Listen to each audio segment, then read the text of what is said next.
নমস্কার বন্ধুরা, আপনারা সবাই কেমন আছেন? আশা করি সবাই ভালো আছেন। আমিও ভালো আছি। আজ আমি শিম পোস্ত রেসিপি নিয়ে আপনাদের সামনে হাজির হলাম। এখানে আমি কালো সর্ষে, পোস্ত, কাঁচা লঙ্কা, এক টুকরো আদা বেটে নিলাম। দিয়ে দিচ্ছি সর্ষের তেল, অল্প পরিমাণে কালো জিরে, দুটো চেরা কাঁচা লঙ্কা, শিম আলু দিয়ে দিলাম। দিয়ে দিচ্ছি পরিমাণ মতো নুন, হলুদ, হালকা করে একটু ভেজে নিচ্ছি। হালকা করে ভেজে নিয়েছি। পোস্ত বাটা দিয়ে দেব, অল্প পরিমাণে একটু জল দিয়ে দেব।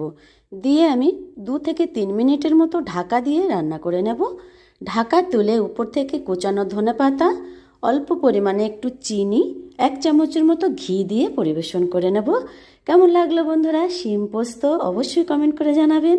ভালো লাগলে আমার চ্যানেলটাকে লাইক, সাবস্ক্রাইব করতে একদম ভুলবেন না। দেখা হবে নেক্সট ভিডিওতে। ভালো থাকুন। নমস্কার।